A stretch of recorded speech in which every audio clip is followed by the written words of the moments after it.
وسلم وجميع الأنبياء والمرسلين والقرآن أجمعين ونصوص على سيدنا المهاجر اللهم بن عيسى فكر المقدم محمد بن علي بعلى سيدنا حمد الله بن بكر العيدروس فخر الوجود أشرف بكر بن سالم وسلم فرنك من صاحب رتب عبد الله بن الحداد أحمد بن زين الحبشي بعلم الحبشي ثم إلى روح صاحب الكتاب حج محمد بن عبد الله الحدار وأصولهم وفروعهم ثم إلى أرواح أربعة الأئمة المجتهدين المقلدين في الدين علماء عاملين والمهندسين والقراء المفسرين سادة الصوفية المحققين أجمعين أن الله يغفر لهم ويرحمهم ويعلي درجاتهم في الجنة وينفعنا ببركاتهم وأسرارهم وأنوارهم وعلومهم ونفحاتهم في الدين والدنيا والآخرة. الفاتحة.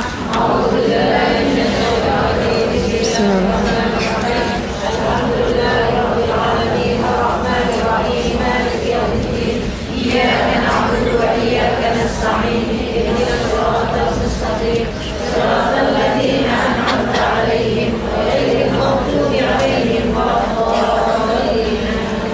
Bismillahirrahmanirrahim. Kita sampai di huruf Tha yang nomor 6. Nabi Muhammad alaihi wasallam bersabda, "Thalathun ana khasmuhum yaumal qiyamah." Nyeremin ya ini ya. "Thalathun ana khasmuhum yaumal qiyamah." Ada 3 kelompok orang yang saya menjadi musuh mereka pada hari kiamat. Oh, kalau kita musuhan sama setan sih enak. Kalau musuhan sama Nabi gimana ceritanya nih? Wa man kuntu khasmuh khasamtuh. Dan barang siapa yang aku sebagai musuhnya, maka aku pun akan memusuhinya. Ada 3 orang yang akan menjadi musuhku pada hari kiamat, kata Nabi. Dan siapa yang jadi musuhku, aku akan memusuhinya. Kalau dimusuhin sama Nabi, gimana ceritanya nih? Nabi gak mau kenal, Nabi gak mau tolongin, Nabi gak peduli. Karena teman-teman sekalian, kalau musuh tuh udah gak mau peduli, kan begitu? Siapa mereka ini? Kok serem bener? Yang pertama, rajulun a'tabi tsumma ghadar. Orang yang bersumpah dengan namaku. Oh, mohon maaf teman-teman sekalian, ada kekeliruan. Hadis ini menceritakan tentang hadis qudsi. Jadi Nabi Muhammad menceritakan firman Allah Subhanahu wa ta'ala. Artinya yang musuhin bukan nabinya, tapi Allah Subhanahu wa ta'ala. Nabi Muhammad mengatakan hadisun qudsi. Qala Allah ta'ala, Allah Subhanahu wa ta'ala berfirman. Apa katanya Allah? Nabi Muhammad cerita Allah berfirman. Salatun, ada 3 kelompok orang, ana khasmuhum yaumal qiyamah, akan menjadi musuhku pada hari kiamat. Lebih nyeremin lagi. Allah yang punya kiamat, dia berani-beraninya musuhin Allah. Allah yang punya akhirat, berani-beraninya dia musuhin Allah. Wa man kuntu khasmuh khasamtuh. Siapa yang jadi musuhku di hari akhirat nanti, aku akan musuhin dia, kata Allah. Rajulun a'tabi tsumma ghadar. Seseorang yang bersumpah dengan namaku, kemudian dia ingkar terhadap sumpahnya. Wa rajulun ba'a hurran fa'akala thamanuh. Orang yang menjual orang merdeka kemudian memakan uangnya.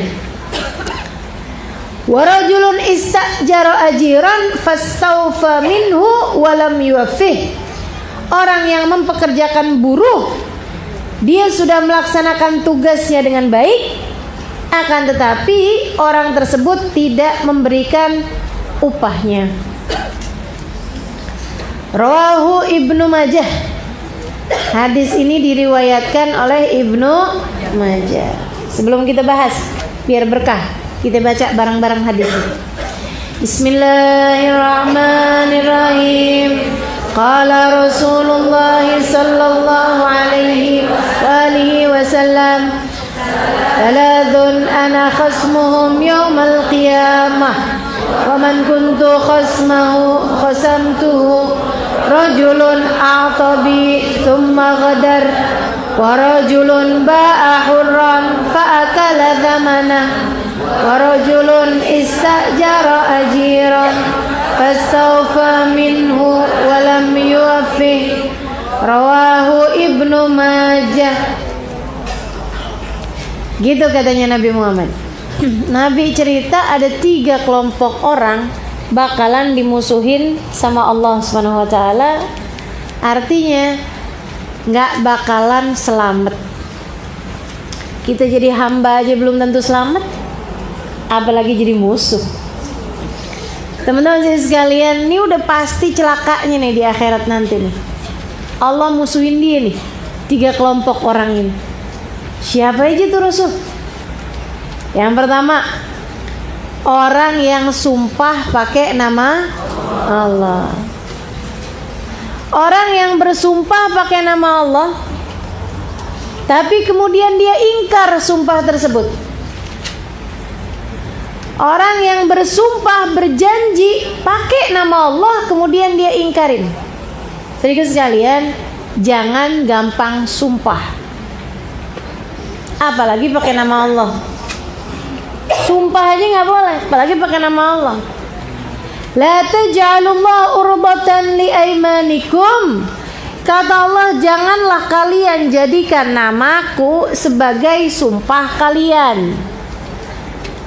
Sumpah bener aja pakai nama Allah itu nggak bagus, apalagi sumpah kemudian ingkar. Siapa sih yang biasanya sumpah? Orang lagi jatuh cinta, suka janji. Kalau kemudian dia janji pakai nama Allah dan dia ingkari, itu dosanya lipat-lipat. Orang lagi jatuh cinta, pengantin baru, aku akan sumpah sehidup semati denganmu.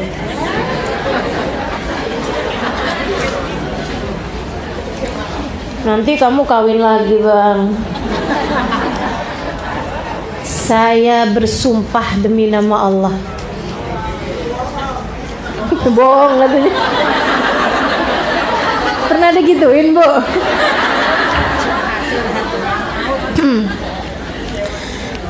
Biasanya orang tuh kalau lagi jatuh cinta, lagi seneng, gampang janji. Betul nggak? Nah itu. Siapa lagi yang suka janji? Calon pejabat.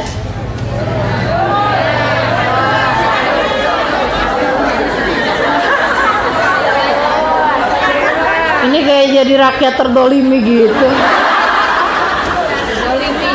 Padahal didolimin apa juga. Ya teman-teman sekalian, calon pejabat tuh kalau mau menjabat biar kepilih, janji banyak bener. Ditepati apa enggak? Mudah-mudahan gubernur kita bisa nepatin janjinya. Mudah-mudahan presiden kita juga bisa nepatin janjinya.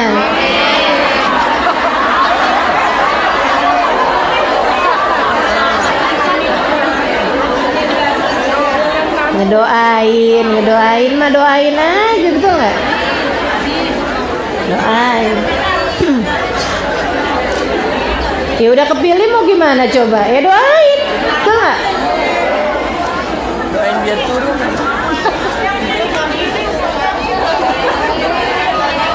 Komen. Saya nggak mau komentar apa-apa.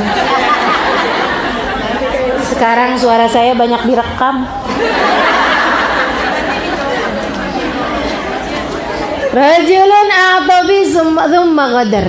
Ya orang biasanya tuh suka janji-janji gitu kan. Gitu ya, orang yang lagi cinta sama pejabat yang mau menjabat tuh biasanya mudah berjanji. Nah, ini Allah Subhanahu wa taala bilang, kalau ada orang janji pakai namaku pula kemudian dia langgar, musuhan sama saya di akhirat. Serem bener. Jadi teman-teman sekalian, saat kamu sedang dalam keadaan cinta, jangan janji-janji. Saya tahu ibu-ibu sih jarang janji sama suaminya, sering janji sama anak.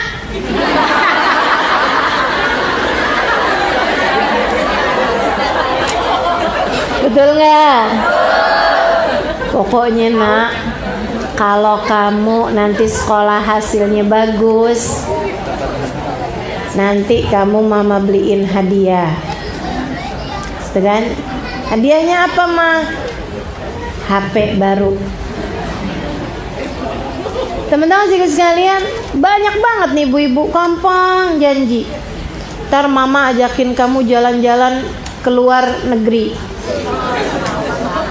Terus lagi jalan-jalan, akhirnya ke Monas.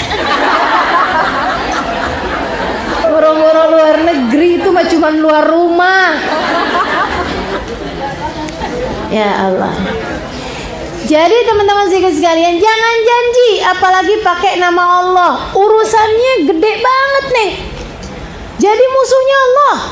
Jangan berani-berani teman-teman sekalian. Banyak tuh orang tuh yang gampang bener, wallahi, wallahi, ya Allah, ya Allah.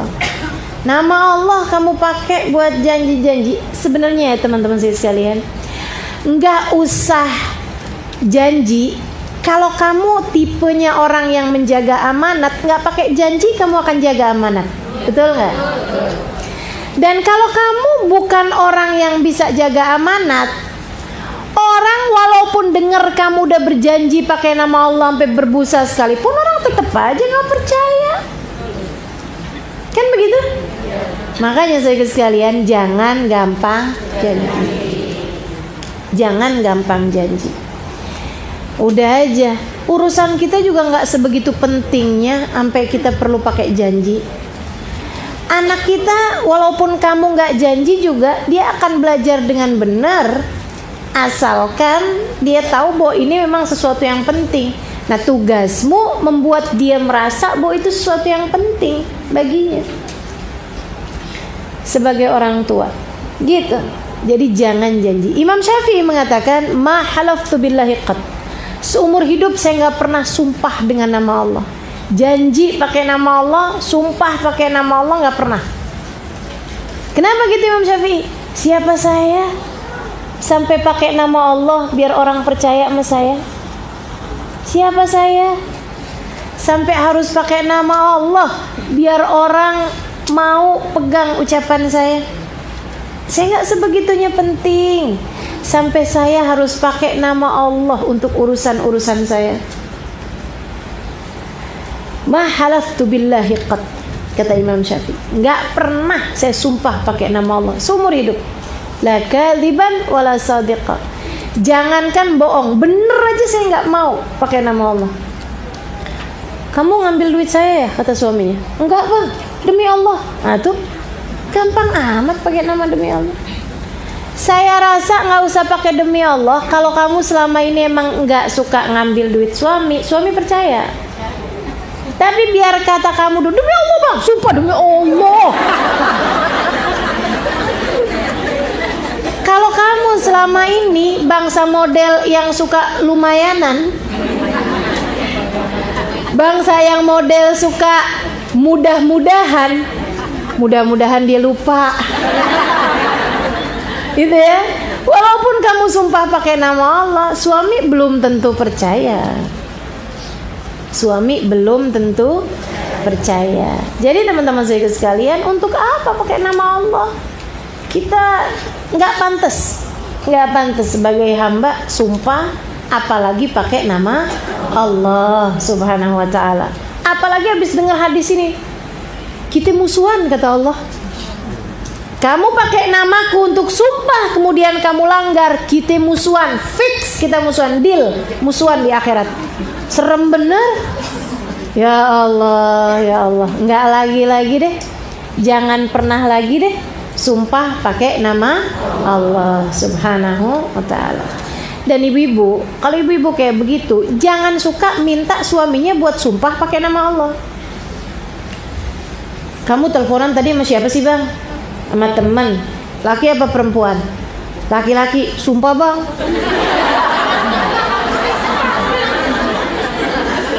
Ada tuh yang begitu. Ada, sono, sini enggak. Sini. Tapi ada, saya pernah tahu gitu. Ada anak-anak gitu kan, ibunya cerita, kemarin mama pokoknya gitu. Mama udah ketemu kok sama Pak guru kamu gitu kan. Mama udah ngomong terus. Sumpah mah, saya dengernya tukang bohong nih mbaknya nih. Sampai anaknya minta buat bersumpah atau belum pernah ngaji. Ya enggak? Kalau udah ngaji, udah tahu, nggak akan kita gampang-gampang untuk sumpah. Insya dan kita akan jujur sehingga kita tidak perlu sumpah untuk dipercaya. Kita akan jalanin amanat sehingga kita nggak perlu sumpah untuk berjanji terhadap sesuatu. Yang kedua, katanya Allah Subhanahu wa taala dalam hadis qudsinya, rajul ba'a hurran fa'akala thamanuh. Orang yang ngejual orang yang merdeka, kemudian dia makan harganya. Maksudnya gimana tuh? Zaman dulu kan, masih zaman perbudakan. Kadang-kadang orang kalau lagi dalam keadaan kepepet, dia punya budak, udah dibebasin sama dia dulunya. Tapi karena dalam keadaan kepepet, jual aja dah, gitu. Dia jual tuh orang, padahal sudah merdeka, kemudian dia ambil duitnya untuk dirinya sendiri. Dan orang dulu tuh teman-teman sekalian, orang dulu itu banyak yang karena keadaan kepepet, nggak punya duit, sementara dia perlu uang, dia jual dirinya. Orang dulu. Orang sekarang mah nggak ada, alhamdulillah, perbudakan sudah dihapuskan dari atas muka bumi ini. Kemerdekaan adalah hak segala bangsa. Saya kenal ya kata-kata itu ya. Di mana sih itu? Undang-Undang Dasar Republik Indonesia. Saya masih hafal juga. Padahal saya ijazah SD juga nggak punya. Sedih bener. Jadi teman-teman saya sekalian, kemerdekaan hak segala bangsa. Udah nggak ada perbudakan sekarang. Semua orang merdeka. Nah, zaman dulu tuh, misalnya nih, ada anak yatim, nggak ada yang nanggung nafkahnya, sampai kemudian dewasa, dia juga nggak ada rumah, nggak ada apa gitu kan. Mau makan, minta makan sama orang nggak enak kan, terus-terusan minta makan. Orang biasa jual diri. Bukan model perempuan jual diri ya. Kalau perempuan jual diri hukumnya haram teman-teman sekalian. Tapi zaman dulu, zaman orang masih ada perbudakan, itu boleh-boleh aja, silakan aja kalau kamu mau jual diri. Jadi dia pergilah ke pasar. Ada pasar yang jual budak. Kayak sekarang ada pasar kambing, dulu ada pasar budak. Pasar orang, gitu kan? Yang dicari bukan yang cantik, yang dicari yang kuat. Makanya ada perbedaan antara auratnya perempuan merdeka sama auratnya perempuan budak. Auratnya perempuan budak kayak laki-laki, mabena surra wa rukbah, antara pusar ke lutut doang. Udah kayak binatang nggak tuh? Jadi perempuan budak dijual itu. Auratnya ya rambutnya bukan aurat, lehernya bukan aurat gitu, dijual. Nanti tuh orang kalau mau beli nih ya, alhamdulillah kita nggak ada di zaman seperti itu teman-teman sekalian. Nanti orang kalau beli ngeliat-liatin rambutnya asli apa palsu. Dan teman-teman sekalian, rambut yang keriting lebih mahal daripada yang rambutnya lurus. Saya kasih tahu.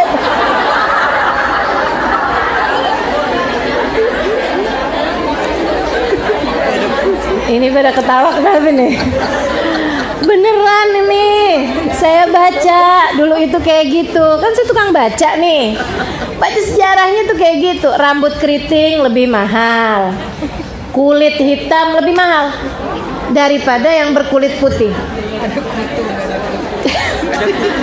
Kenapa gitu? Kenapa gitu? Kenapa yang rambutnya keriting lebih mahal daripada yang rambutnya lurus? Dan kenapa yang berkulit hitam perempuan lebih mahal daripada yang berkulit sawo matang ataupun putih? Kenapa? Lebih kuat. Makanya kalau teman-teman lihat petinju Banyakan kulit putih, banyakan kulit hitam. Orang yang pelari tuh, banyakan kulit putih, banyakan kulit hitam. Hitam, teman-teman saya sekalian. Bahkan pemain basket, banyakan kulit hitam, kulit putih. Kulit hitam. Kenapa? Orang kulit hitam lebih kuat-kuat. Gitu. Tapi itu nyari budak. Kan begitu ya? Nyari budak. Kalau nyari istri nyari istri kebalikan. Jadi bagi yang kulitnya agak sawo-sawo mateng, sawo-sawo kematangan, rambutnya keriting, bilang sama suaminya jangan main-main.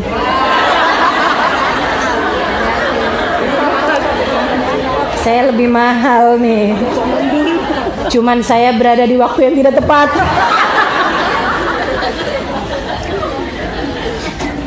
Ya Allah. Jadi gitu ya.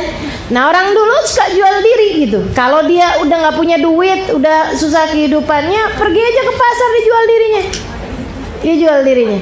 Ah nanti orang beli dia dapat duit, kan begitu? Duitnya buat siapa? Buat dia gitu. Duitnya buat dia makan, buat dia ini. Tapi dia sebagai gantinya menjadi seorang budak. Nah jadi budak majikannya. Dia udah dipekerjakan apa aja. Gitu. Atau karena korban perang, atau karena keturunan. Budak melahirkan budak, gitu kan ya, saudara sekalian. Kemudian karena peperangan, yang kalah perang itu nanti jadi budak. Yang kalah perang itu jadi budak. Makanya ada cerita Nabi Muhammad pulang perang banyak dapat budak perempuan. Maksudnya banyak dapat perempuan-perempuan yang kalah di medan perang sehingga kemudian menjadi budak. Itu yang datang ceritanya Sayyidah Fatimah diminta sama Sayyidina Ali.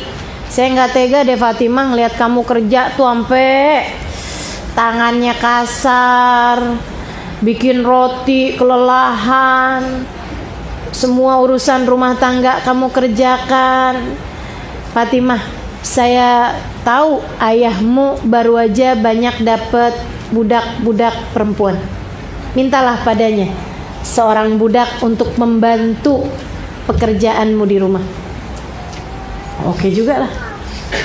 Sayyidah Fatimah kemudian pergi ke Nabi Muhammad alaihissalam, menyampaikan hajatnya. Saya diminta Ali, wahai Rasulullah, kayaknya Ali nggak tega gitu melihat saya kerja tiap hari, mungkin dipikir kecapean. Jadi sama Ali saya meminta budak padamu, perempuan membantu pekerjaan kami di rumah. Sayyidina Rasul sallallahu alaihi wasallam, Nabi kita Muhammad bilang, Ya Fatimah in syi'ti a'taitukil jariyah au jariyatain. Wahai Fatimah, bisa nak, boleh. Saya bisa memberikan kepadamu 1 atau bahkan 2 budak perempuan membantumu pekerjaan di rumah. Wa in syi'ti, tapi kamu saya kasih pilihan. Mauan gitu, kasih budak, atau saya ajarkan beberapa kalimat kamu baca sebelum tidur. Saya ajarkan beberapa zikiran, tips. Kamu kan katanya capek, pengen budak nih, pengen biar ada yang bantu, biar kamu gak kelelahan.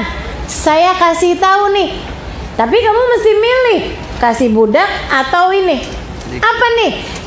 Saya ajarkan pikiran kamu baca sebelum tidur. Kalau kamu baca itu sebelum tidur, pagi hari semua lelahmu hilang. Sayyidah Fatimah mikir. Saya kalau mikirin ini ya Allah, Nabi emang pendidik ulung, guru besar. Kalau sayangnya Nabi sama Sayyidah Fatimah lebih daripada pendidikannya, kasih aja dua-duanya apa? Betul apa enggak? Kita datang nih sama bapak kita, Mbak, minta itu dong Mbak, pembantu Mbak gitu, biar bantuin. Kan saya kan tiap hari udah ngajar nih, biar ada yang bantuin gitu di rumah. Jadi kan saya nggak harus masak, nggak harus bersih-bersih, misal gitu. Terus abah saya bilang kayak gini, udah deh Udah deh nak, nggak usah bapak cariin bantu, bapak ajarin aja. Ya, ajarin ya juga. Kan begitu ya? Apa susahnya ngasih dua-duanya? Nabi ngasih pilihan. Kenapa? Satu, mau nguji putrinya. Ketika ada tawaran dunia dan akhirat, kamu pilih mana? Kalau yang satu nih dunia doang nih. Saudara sekalian, alasan Nabi memberi pilihan itu satu, karena Nabi pengen nguji anaknya nih, putrinya ini. Kamu dikasih pilihan dunia atau akhirat. Ini kamu pilih mana? Kalau punya pembantu, dunia doang urusannya. Kan begitu ya? Mudah dunianya. Tapi akhirat enggak. Tapi kalau saya kasih ini, kamu dapat dunia, kamu dapat akhirat. Yang jadi masalah apa? Capek. Saya kasih bacaan ini bikin capekmu hilang. Kan begitu ya? Tapi akhirat kamu juga kamu dapat, karena itu adalah zikiran. Karena itu adalah zikir. Sayyidah Fatimah, itu alasan Nabi yang pertama, teman-teman sekalian. Alasan Nabi yang berikutnya, alasan Nabi kenapa Nabi mau kayak begitu? Karena alaihi salam tahu, Nabi Muhammad tahu, selama ini yang memasak Sayyidah Fatimah. Kalau dikasih pembantu, yang masakin pembantu. Kira-kira nih, masakan Sayyidah Fatimah sama masakan budak,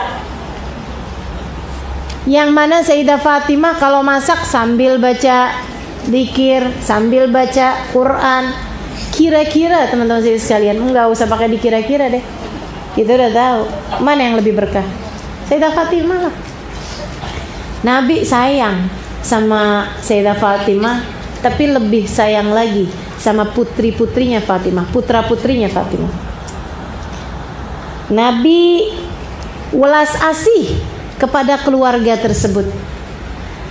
Nabi lebih berharap, yang masak biar kamu aja dah, kan makanannya jadi berkah. Cucu-cucuku itu kan nanti dikasih makan, yang makanannya dibumbui dengan cinta, yang makanannya diiringi dengan bacaan-bacaan zikir. Dan jangan kamu kira itu enggak berpengaruh kepada makanan tersebut. Sedikit sekalian yang saya muliakan, makanan, masakan itu selalu ada airnya. Betul apa enggak? Air itu bagian yang terbesar dalam sebuah makanan, apalagi minuman. Makanan pun mesti ada airnya. Nah, air ini sedikit sekalian tuh penyelidikannya seorang profesor di Jepang.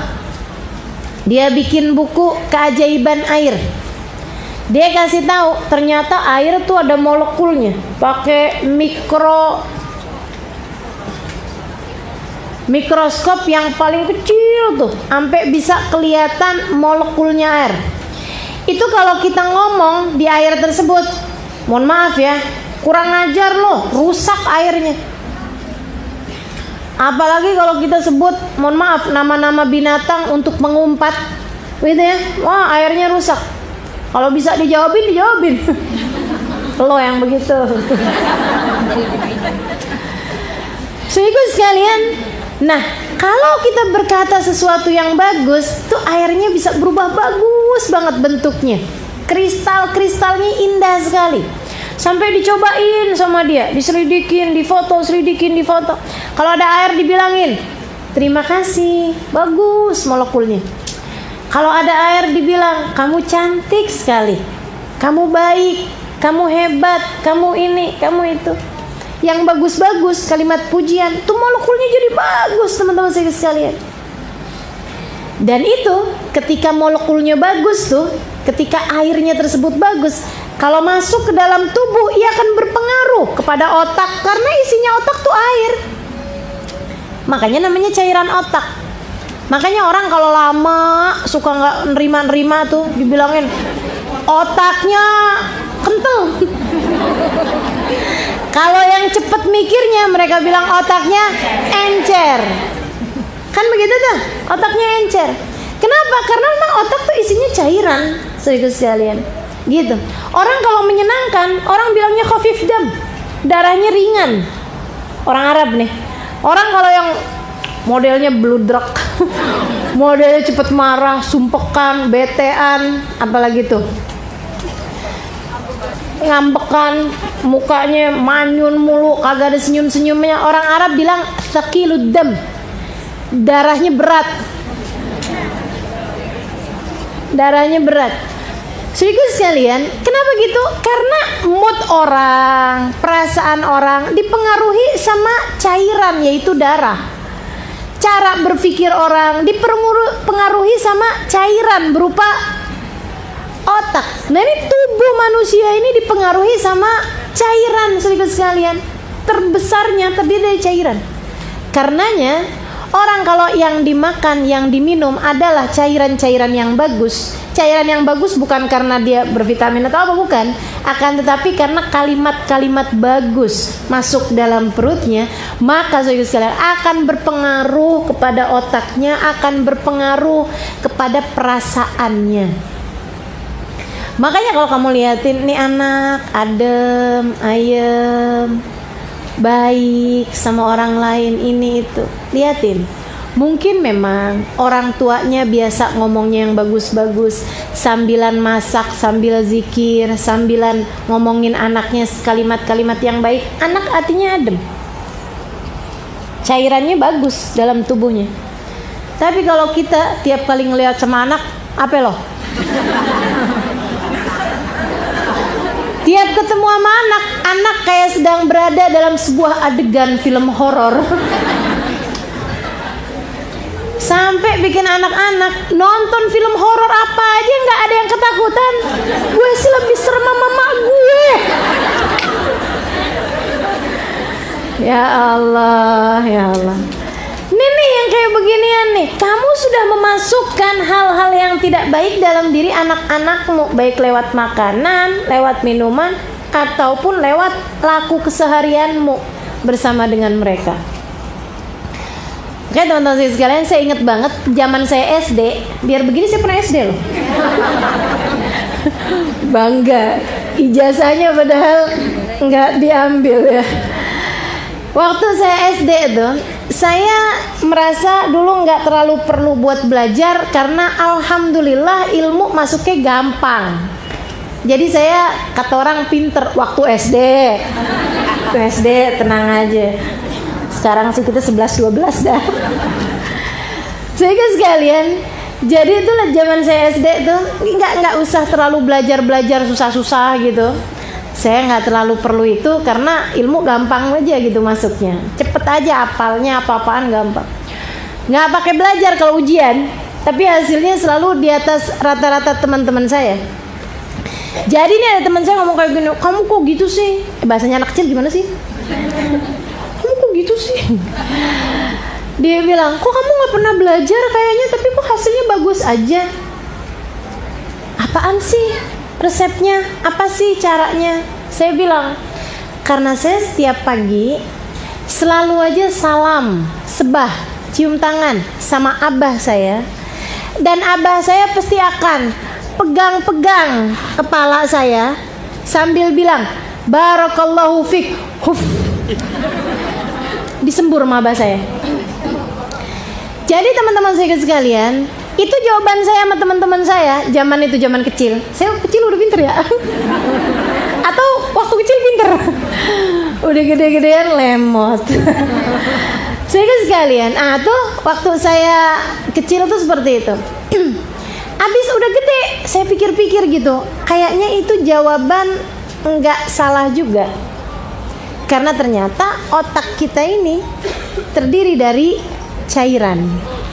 Nah, ketika dia kemudian sering disampaikan hal-hal yang baik, apalagi orang tua, saya masih kecil, kan ngomong kan pasti ke bawah. Itu kan nyampenya ke ubun-ubun. Otak di situ tuh teman-teman sekalian. Jadi kalau kamu sampaikan kalimat-kalimat yang bagus, barakallahu fik, semoga Allah memberkahimu nak. Jadilah nih otak penuh keberkahan. Diajakin ngafalin hadis gampang, diajakin ngafalin ayat gampang. Gitu, otaknya otak berkah karena doa baik yang sampai kepada cairan otaknya. Nah, kenapa anakmu suka rada bebel? Ingat-ingat kamu suka ngomong apa sama anak? Itu ya, kan mudah-mudahan deh biar kita jadi pada ngerti gitu. Karenanya Nabi Muhammad alaihissalam, karena memang tahu nih anaknya nih bakalan milih yang kedua nih, berupa bacaan-bacaan dzikir tadi itu. Karenanya Nabi kemudian merasa sayang kalau sampai tugas yang biasa dilakukan Sayyidah Fatimah, masakin gitu kan ya, melakukan kegiatan-kegiatan di rumah mereka bersama dengan keluarga, digantikan oleh orang lain. Oke, Nabi bilang, Fatimah, saya sih bisa nak ngasih kamu budak 1 bahkan 2. Tapi nak, mau anka mana kamu nak? Kasih budak atau dikasih bacaan? Kamu bisa baca sebelum tidur, pagi hari semua capekmu hilang. Sayyidah Fatimah mikirnya, kalau saya ambil pembantu, ambil budak, kalau saya ambil budak, yang senang saya doang. Tapi kalau saya ngambil bacaan, saya bisa kasih ajaran sama semua perempuan-perempuan yang mungkin nggak punya budak juga, sama kayak saya, sehingga mereka semuanya bisa dapat pelajaran. Kalau tidur baca itu dulu, pagi hari capeknya hilang. Itu satu yang dipikirin sama Sayyidah Fatimah. Yang kedua, kalau saya ambil budak, saya senangnya sekarang doang di dunia, dan saya nggak tahu umur saya sampai berapa. Tapi kalau saya ambil bacaan ini, saya senangnya terus sampai di akhirat, karena saya memilih pahala, bukan memilih seorang budak yang membantu. Yang ketiga, kalau saya pilih budak, saya senangnya sampai dengan saya meninggal, ringan saya sampai meninggal. Tapi begitu meninggal dunia udah nggak ada hasil apa-apa. Kalau saya ambil bacaan ini, saya diajarkan lagi generasi berikutnya, diajarkan lagi ke generasi berikutnya, sampai bisa diajarkan sama seorang perempuan yang duduk di hadapan ratusan perempuan-perempuan lainnya di Masjid Abu Bakar As-Siddiq pada tanggal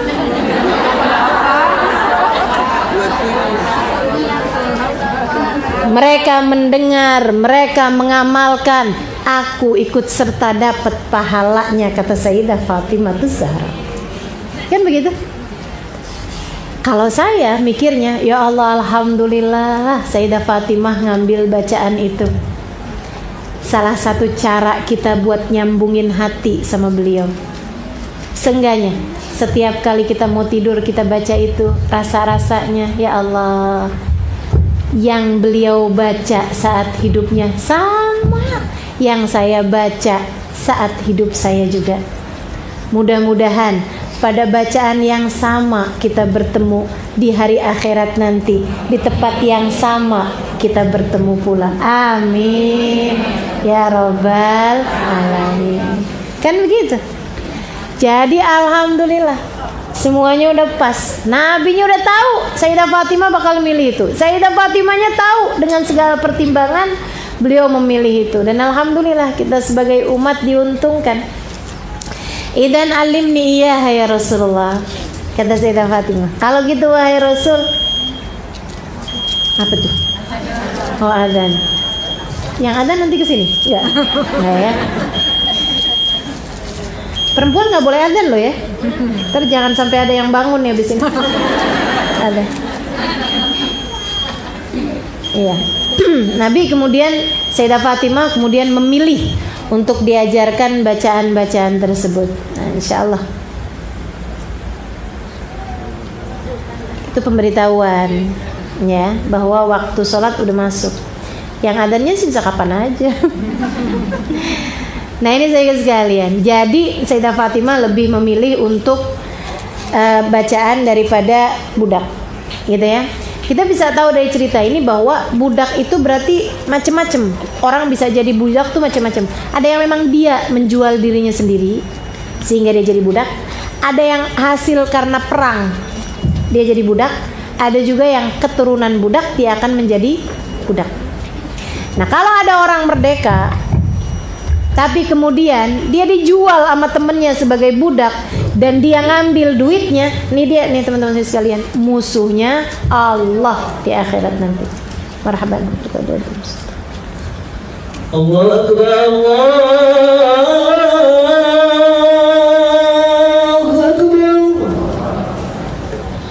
Allahu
العالمين اللهم صل على سيدنا محمد وعلى آل سيدنا محمد اللهم رب هذه الدعوة التامة والصلاة القائمة آتِ سيدنا محمد الوسيلة والفضيلة والشرف والدرجة العالية الرفيعة وفضل المقام المحمود الذي وعدته إنك لا تخلف الميعاد يا أرحم الراحمين رب اغفر لي ولوالدي رب اغفر لي ولوالدي رب اغفر لي ولوالدي رب اغفر لي ولوالدي رب اغفر لي ولوالدي ارحمهما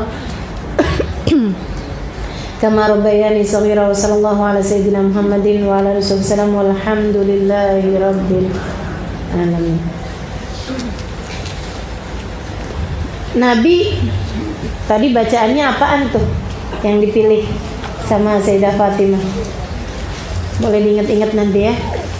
Nabi mengajarkan kepada Sayyidah Fatimah, sesudah Sayyidah Fatimah bilang idan alimni iyyaha ya Rasulullah. Kalau gitu ajarkan aku apa bacaannya wahai Rasul. Nabi ajarin, ada laki-laki di sana, kayaknya lagi main. Katanya Nabi Muhammad alaihi wasallam, "Idza await ala firashik fatawadda wudu'aka fi shalah thumma nam mustaqbilal qiblah." Kalau kamu udah mau tidur, wudu'lah dengan wudu kamu mengerjain salat. Kemudian tidurlah menghadap ke arah kiblat sebelah kanan. Nam ala syakikil aiman, tidur sebelah kanan ngadep ke arah kiblat. Fasabbihillah 33, bertasbihlah kamu kepada Allah 33 kali.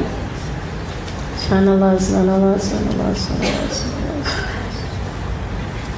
33. Wahmadillah 33. Kemudian bacalah alhamdulillah 33 kali. Alhamdulillah, alhamdulillah. Wa kabbirillah 34. Kemudian bertakbirlah kepada Allah 34 kali. Allahu Akbar, Allahu Akbar, Allahu Akbar, Allahu Akbar, Allahu Akbar. Jadi semuanya genap 100. Itu diajarkan Nabi kepada Sayyidah Fatimah Zahra.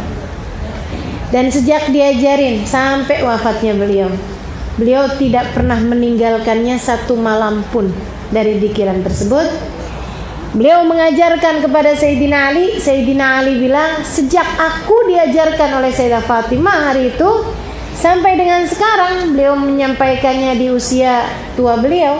Beliau bilang, saya tidak pernah meninggalkannya sekalipun. Dan diajarkan pada generasi berikutnya, generasi berikutnya, generasi berikutnya, sampai di zaman sekarang ini. Hubabah Talha, tahu Hubabah Talha? Ingat tahun lalu beliau datang kemari? Anak dari penulis kitab ini, yaitu Habib Muhammad bin Abdul Al-Haddar, dari penyusun kitab ini. Dan adik dari Hubabah Nur yang insya Allah akan datang akhir bulan depan nanti ya, tanggal 20-an. Teman-teman sekalian, beliau cerita di salah satu majelisnya yang saya terjemahkan waktu itu. Beliau bilang, dulu kami punya tetangga. Waktu saya di Baydha, tetangga kami ini dulunya tinggal di kampung. Masa tinggal di kampung itu kerjaannya banyak. Ada beberapa perempuan gitu, kakak-kakak, adik-adik gitu ya. Beberapa perempuan, mereka ngerjain kerjaan banyak. Meladang, menanam kurma, nyiramin kurma, panenin kurma, memerah susu. Sedikit sekalian, pekerjaannya orang di kampung-kampung di negeri Arab, termasuk juga ngambil air. Kan mau dipakai sholat ini kita balik lagi sholat. Ini kan suaranya bahasan pembawa ini untuk beneran. Jadi sampai sholat kita ini dulu, jeda dulu kita. Atau kita habisin aja, nggak apa-apa. Terus Soalnya tanya kan aja orang. Pas azan kan soalnya tadi kan kita mulainya kan. Kira-kira berapa menit tuh mereka sholat? Apa sampai zikir? Ya. Koma kan 3 menit selesai sholat asar. Oke. Saya umumkan. Jadi gini, 3 menit dari ini. 2 menit 40 langsung sholat 40 detik mereka akan qomat, kemudian sholat. Nah, karena suaranya sampai ke bawah, ini langsung dimatiin. Karena suaranya sampai ke bawah, jadi kita akan break dulu sebentar. Kalau gini dengar nggak? Selama mereka Kedengaran? Ustazah 5 begini? menitan, habis itu saya lanjutkan lagi atau kita udahan aja mesin? Yang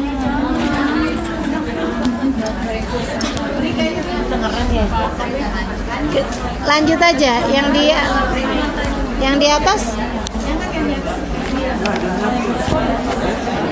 bisa nyalain yang live kan di atas. Oke, aku nyalain live aja di atasnya. Oke. Lanjut aja Ustazah. Iya. Kedengeran nggak yang di belakang? Jadi tuh Ubabah Tolha cerita, itu ada tetangga beliau yang mana terdiri dari kakak-kakak, adik-adik, perempuan-perempuan banyak. Mereka ngerjain kerjaannya orang di kampung-kampung. Dan itu kerjaannya sangat melelahkan, teman-teman sekalian. Dari mulai ngambil air di sumur, sampai nyiramin pohon kurma, sampai manenin pohon kurma, sampai memerah susu seperti yang saya ceritakan. Belum lagi masak, belum lagi bersih-bersih rumah. Dan itu kalau udah sore tuh, semua kakak-kakaknya nih, semuanya tuh pada bilang, ya Allah capeknya ya. Semuanya pada suka ngeluh capek, kecuali si adek. Sampai dengan bertahun-tahun si kakak nih ntar kadang-kadang sakit, capek, ini itu, pergi ke tukang urut segala macem gitu. Tapi si adek nggak pernah. Satu hari adeknya ditanyain gitu sama kakaknya, kamu nih minum jamu kuat apaan sih? Kok kayaknya seger bener, kuat bener gitu. Kamu ngerjain kerjaan yang sama dengan kami, tapi kamu terlihat tidak pernah lelah. Muka kamu selalu cerah gitu kan, kayak seger terus gitu. Apa sebenarnya resepnya? Dia bilang, saya nggak baca apa-apa, saya nggak ngamalin apa-apa, tapi saya ngamalin yang diajarkan dulu sama abah, sama ayah kita. Emang ayah kita pernah ngajarin apa katanya? Ayah kita pernah ngajarin bacaan yang diajarkan oleh Sayyidah Fatimah Zahra. Dan itu teman-teman sekalian, dia amalkan itu setiap malamnya. Dan subhanallah, dia bilang, selelah apapun saya di malam hari, pagi harinya seger lagi. Kaki-kaki yang asalnya udah pada pegel, begitu baca tuh tikiran, pagi harinya cobain aja deh. Itu lebih mempan buat saya, dan saya rasa buat semua orang dari umatnya Nabi Muhammad SAW, lebih mempan buat saya daripada multivitamin, teman-teman. Lebih ngaruh bagi kita daripada makanan-makanan obat kuat atau jamu atau apapun yang biasa orang-orang konsumsi untuk memperkuat badannya. Nah ini karena ini adalah yang diajarkan Nabi Muhammad SAW. Kalau kamu tidur dengan zikiran-zikiran seperti itu, tuh anggota tubuh lagi pada dilurus-lurusin. Siapa yang ngerjain? Allah Subhanahu wa Ta'ala. Karena kamu berzikir, mengerjakan perintahnya. Karena itu mengamalkan apa yang diajarkan sama nabinya. Insya Allah, mudah-mudahan Allah mudah-mudahan karuniakan kepada kita kekuatan. Gitu ya. Jadi yang biasa-biasanya punya membantu rumah tangga, kita bilang, Mbak tolong bersihin kamar kita. Ini kayaknya habis ngamalin zikir ini gantian kita yang nanya sama dia. Kamu mau kamar kamu saya bersihin? Ya Allah. Jadi gitu teman-teman saya sekalian, orang yang diajak sama Allah buat musuhan di hari kiamat nanti ada 3 kelompok orang. Seperti yang tadi saya sampaikan, yang pertama yang bersumpah dengan nama Allah kemudian dia ingkar. Yang kedua orang yang menjual orang merdeka kemudian dia makan uangnya. Dan yang ketiganya adalah orang yang memperkerjakan orang. Orang tersebut udah kerja benar-benar tapi dia nggak mau kasih gajinya. Ini banyak nih, terutamanya nih yang kerja jadi TKW di luar negeri. Kadang-kadang Karena mereka tahu paspornya sama saya, dia juga nggak bakalan bisa ngaduin saya ke kedutaan gini gitu. Akhirnya kerja aja tapi duitnya ditahan, nggak pernah mau dibayarkan. Dia pikir dia bisa selamat, dan memang bisa selamat dari jerat hukum dunia, akan tetapi tidak selamat dari jerat hukum akhirat. Ada orang kerja sama kita, gajinya belum diterima, dia kemudian pergi. Misalnya, ternyata begitu dia pulang kampung, ada urusan yang harus dia selesaikan. Orang tuanya meninggal, dia harus nemenin ibunya misalnya, atau nemenin bapaknya yang juga sakit-sakitan. Dia belum sempat ngambil duitnya. Kamu jangan mikir lumayan dah bisa kebeli abaya baru. Lumayan bisa nambah-nambahin buat ngasih anak, buat biaya sekolah. Kamu pikir selesai masalahnya? Enggak, teman-teman saudara sekalian, akan dimintai pertanggungjawaban. Tuh duit bukan hakmu, kamu harus sampaikan kepada yang berhak menerimanya. Kamu gak selamat dari jerat hukum akhirat, saudariku sekalian. Bukan hakmu, jangan dimakan. Jadi gimana caranya? Balikin, kirimkan.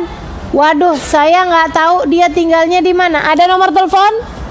Dia nggak pakai nomor telepon. Dulu waktu dia kamu dapetin dia dari mana dapatnya? Kan ada nomor teleponnya. Orang zaman sekarang apalagi gampang kok kalau mau nyari, gitu ya. Cari yang bener-bener.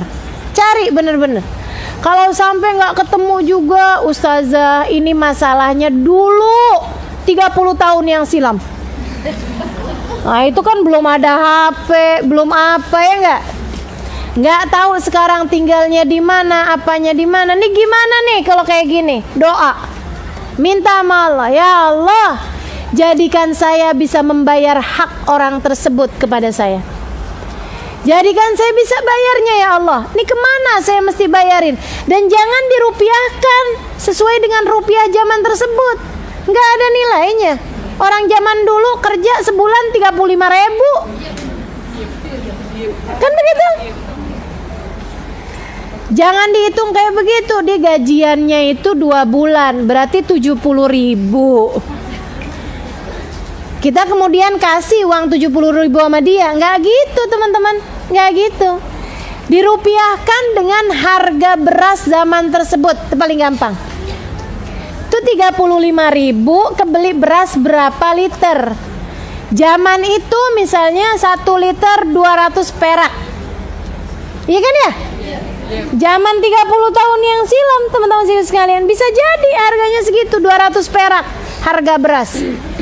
Berarti kalau 35.000 kebeli beras 200 perak, nah itu berapa liter jadinya?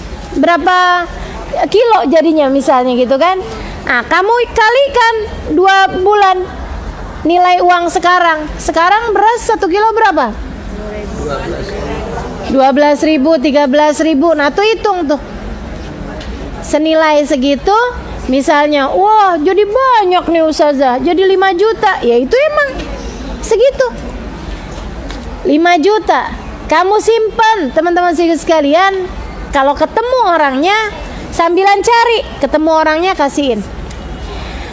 Insya Allah kalau punya niat, insya Allah dipertemukan. Kalau kemudian kamu dengar orangnya udah meninggal dunia, nah kayak gimana nih kalau kayak gini? Kasih sama ahli warisnya jika ada. Nggak ada, dia dulu hidupnya sebatang kara, anak yatim dari panti asuhan, dan belum sempat nikah juga, atau udah bercerai belum punya anak, nggak ada yang diwariskan. Kalau kayak begitu, buat dia punya bekelan buat akhirat. Caranya, uang 5 juta tersebut taruhkan di sosial. Cari anak yatim, cari orang susah, kasih uang tersebut kepada mereka. Atau jauh lebih bagus lagi, cari anak kecil yang memang dia sangat-sangat miskin, gitu ya. Cari anak kecil dari orang miskin tapi punya kecerdasan. Bilang sama dia, saya yang akan sekolahkan kamu. Pondokin pesantren, buatin tuh 5 juta jadi uang pangkalnya, jadi uang bayarannya. Misalnya nggak nyampe segitu, kepake terus buat beberapa tahun dia pondok pesantren di situ. Kalau nanti si anak ini kemudian menjadi seorang ustadz, menjadi seorang yang ilmunya manfaat, pembantu rumah tanggamu itu yang dulu belum kebawa gajinya, apapun yang dia lakukan dari ibadahnya, dari ilmunya yang manfaat, ngalir semua pahalanya kepada beliau itu. Jadi teman-teman saya sekalian, jangan menghalangi hak orang lain dari dirimu. Jangan menghalangi hak orang lain dari dirimu.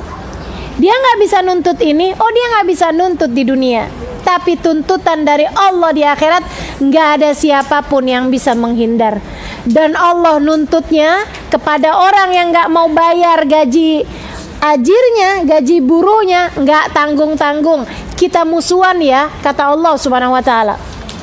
Kapan musuhannya ya Allah? Di akhirat tar. Di saat kamu nggak bisa minta pertolongan kepada siapapun kecuali aku.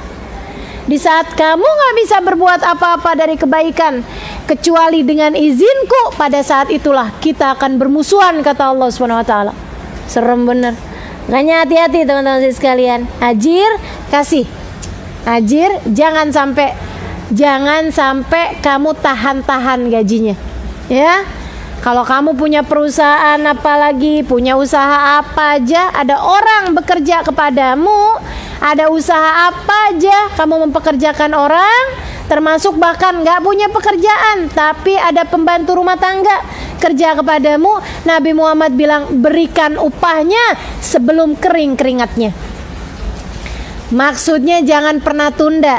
Masih dia habis kerja, kalau emang waktunya kamu ngasih gaji, saat itu juga jangan ditunda-tunda.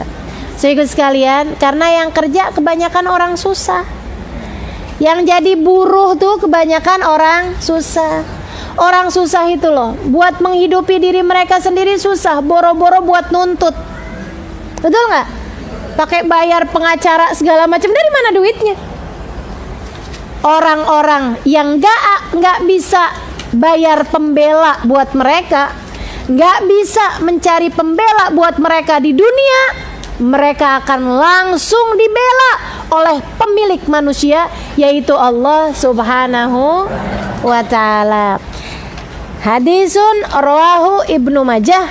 Ini adalah hadis yang diriwayatkan dari Ibnu Majah. Udah ngerti insyaallah. Teman-teman sekalian, saya akan mau menambahkan sedikit aja. Nanti akhir bulan ini adalah merupakan akhir bulan Dzulhijjah, yang berarti merupakan akhir tahun Hijriah. Ya, sebab besoknya malam Minggu tuh kan Sabtu ya, akhir bulannya jatuhnya Sabtu nanti nih.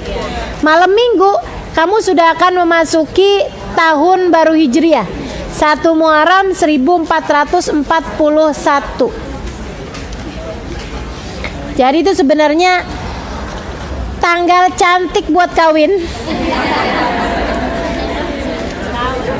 1/1/1441. Tuh udah saya cariin tanggalnya buat yang jomblo. Iya, kamu tinggal cari pasangannya aja. Ya, hari Ahad. Hari Ahad, malam Ahad. Jadi teman-teman, ba'da asar teman-teman baca doa akhir tahun. Datang waktu maghrib, teman-teman baca doa awal tahun. Hari itu, tanggal 1 itu baca apaan ya nih enaknya? Sebenarnya nggak ada panduan-panduan secara khusus, tapi ada para ulama yang ngajarin. Maksud saya panduan dari Nabi Muhammad Sallallahu Alaihi Wasallam secara khusus. Nah, ini saya nggak ketemu, tapi ada panduan dari para ulama. Apa itu? Baca ayat kursi masing-masing dengan suratul Fatihah, masing-masing dengan baca Bismillahirrahmanirrahim sebanyak bilangan hari sepanjang tahun. 360 kali. Bismillahirrahmanirrahim. Allahu la ilaha illa huwal hayyul qayyum. La ta'khudhuhu sinatun wa la naum. Lahu ma fis samawati wa ma fil ard. Man dhal ladzi yashfa'u indahu illa bi'idhnihi. Ya'lamu ma baina aydihim wa ma khalfahum. Wa la yuhituna bi syai'in min ilmihi illa bima syaa. Wasi'a kursiyyus samawati wal ard. Wala yaudu hifdhuma wa huwal aliyyul azim. Bismillahirrahmanirrahim. Baca pakai bismillah masing-masingnya 360 kali. Apa fadilahnya? Mereka mengatakan fadilahnya adalah, teman-teman sekalian saya muliakan, fadilahnya adalah orang yang membacanya insya Allah akan terjaga dari kejahatan sepanjang tahun. Bukan dari dosa adik-adik, bukan dari dosa teman-teman, bukan dari dosa ibu-ibu, tapi dari kejahatan. Apa tuh kejahatan? Kalau sepanjang tahun depan nih ada orang yang mau sihir kamu, insya Allah nggak sampai. Kalau tahun depan ada yang lagi mau membajak bis yang kamu tumpangi, atau kereta yang lagi kamu naiki, atau bahkan pesawat yang sedang kamu naiki, kejahatan bisa aja ada dimanapun ya. Nah itu insya Allah kalau kamu baca ayat kursi ini sepanjang tahun ini aman dari kejahatan. Kalau misalnya sepanjang tahun nanti nih di depan nih ada orang yang berniat untuk merampok rumahmu atau mencederai tubuhmu atau nauzubillah memperkosa dirimu misalnya gitu. Nah ini kalau baca ayat kursi 360 kali aman dari semua kejahatan. Karena memang yang namanya ayat kursi adalah surat penjagaan. Kalau kamu membacanya di awal tahun sebanyak 360 kali, sebanyak bilangan hari dalam setahun, insya Allah masing-masing dari ayat kursi tersebut akan menjadi penjagaan dari setiap hari-hari yang kamu lalui. Jelaskah? Insya Allah. Sampai kemudian ketemu tanggal 10 insya Allah ya. Kalau ketemu tanggal 10 namanya hari Asyura. Nah itu teman-teman sekalian, hari Asyura ada amalan-amalan yang perlu kita kerjakan. Apa? Yang pertama puasa. Puasanya kata Nabi Muhammad, inilah arju an yakun yom som yom Asyura yukafir dunub sana. Inilah arju an yakuna saum yom Asyura yukafir dunub sana. Aku berharap kata Nabi puasa hari Asyura menghapuskan dosa 1 tahun. Nah, jadi kita puasain hari Asyura dan Nabi Muhammad berniat untuk memuasakan pada hari Asyura. Hari Tasu'anya juga kalau usia beliau sampai tahun depan.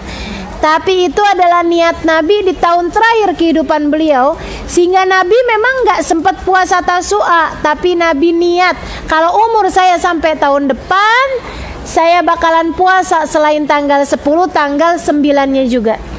Nah, jadi kita niat insya Allah puasa tahun ini bukan hanya tanggal 9, tapi juga dari tanggal bukan hanya tanggal 10, tapi kita awali dari tanggal 9, hari Senin jatuhnya, tanggal 9 September. Ya. Teman-teman niat juga. Nawaitu soma ghadin an som yom Tasu'a wa som yomil Itsnin wa somil ashhuril hurum lillahi ta'ala. Ya Allah, saya niat puasa besok, puasa bulan mulia, puasa hari Senin, puasa hari Tasu'a. Nanti hari Asyuranya ya, hari Selasanya niat nawaitu soma ghadin, malamnya an sunnati. Ya Allah, saya niat besok puasa nih, puasa Ashhuril Hurum, puasa Asyura. Kan begitu ya? Niat kita puasa Asyura sama niat puasa Ashhuril Hurum. Gitu ya. Jatuhnya hari Selasa tanggal 10 Muharram atau 10 September. Nah ini teman-teman sekalian, selain puasa, hari itu juga disunahkan untuk menambahkan uang belanja.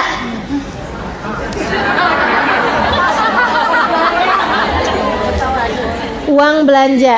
Ini kalau udah nyebutin urusan uang belanja langsung nyala nih. Ada konspirasi alam semesta. Bagi para istri udah boleh ngomong kok dari sekarang sama suaminya. Hadisnya berbunyi, siapa yang man wassa ala iyalihi yawma asyura wassa Allahu rizqah. Siapa yang meluaskan nafkah bagi keluarganya pada hari Asyura, maka Allah akan meluaskan rizkinya sepanjang tahun. Bilang sama suaminya, bang, kalau abang kepengen rezeki abang sepanjang tahun gampang, berkah, melimpah. Nah, udah dikasih tahu nih bang. Yang ngasih tahu siapa? Nabi Muhammad SAW. Karena itu hadisnya Nabi, dan ini hadis sahih teman-teman sekalian. Hadisnya sahih, bisa dilihat, gitu ya, mengenai at-tausiah alal iyal, gitu kan. Jadi abang silakanlah bang, transfer boleh, cash boleh, gitu ya, berupa barang juga silahkan. HP saya udah jelek nih bang, gitu teman-teman saya sekalian. Dan bagi ibu-ibu juga silahkan tausiah alal iyal.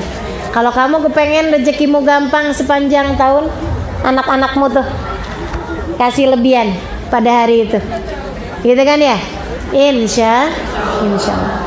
Kemudian ada juga amalan-amalan yang banyak beredar di masyarakat kita. Itu juga ada hadisnya walaupun dhaif. Para ulama mengatakan amalan-amalan kalau diajarkan ada hadisnya walaupun dhaif boleh diamalkan. Karena itu memang pekerjaan bagus saja kan. Apa itu? Menyantuni anak yatim. Saya nggak ngerti kenapa urusan menyantuni anak yatim lebih terkenal daripada memberikan nafkah tambahan kepada istri. Saya melihatnya ada semacam konspirasi kaum laki-laki. Karena hadisnya lebih sahih atau si alal iyal teman-teman, gitu ya. Jadi itu yang ada hadisnya walaupun dhaif gitu kan, tapi boleh diamalkan pada hari Asyura karena memang itu adalah perkara yang bagus, yaitu menyantuni anak yatim, banyakin sedekah kepada orang miskin, begitu kan. Kemudian lagi untuk ini loh, mengunjungi para alim ulama dan meminta doa kepada mereka, termasuk juga menjenguk orang sakit. Nah, kebaikan-kebaikan, menebar kasih pada hari Asyura itu adalah perkara yang disunnahkan untuk kita lakukan. Selebihnya kalau teman-teman pernah dengar hari Asyura sunnah mandi, hari Asyura sunnah untuk pakai celak mata, hari Asyura sunnah untuk potong kuku. Nah itu sih kerjain boleh, nggak boleh karena memang nggak ada hadisnya, baik sahih ataupun dhaif, nggak ada hadisnya. Kalaupun ada hadis itu hadis maudhu, hadis palsu teman-teman saya sekalian, yang mengatakan bahwa siapa yang pakai celak pada hari Asyura maka dia nggak akan kena sakit mata sepanjang tahun. Ada saya pernah dengar gitu ya. Terus katanya kalau potong kuku hari Asyura apa gitu, apalah gitu ya. Nah itu nggak ada hadisnya teman-teman sekalian, dan baik hadisnya sahih ataupun dhaif, mau kerjain silakan, enggak juga nggak apa-apa, karena memang kalau bicara mandi kita tiap hari juga mandi. Kalau bicara potong kuku, iya itu harinya jatuhnya hari Selasa. Hari Selasa bukan hari yang bagus juga buat potong kuku ya. Kalau masalah pakai celak mata, kalau kamu lagi puasa malah makruh hukumnya, Nah gitu. Jadi itu yang tadi yang perlu teman-teman tahu. Selebihnya insya Allah mudah-mudahan Allah Subhanahu Wa Taala bukakan pintu hati kita untuk bisa menerima ilmu-ilmu yang tadi telah, untuk dapat mengamalkan ilmu yang tadi telah kita dapat pada hari ini, insya Allah.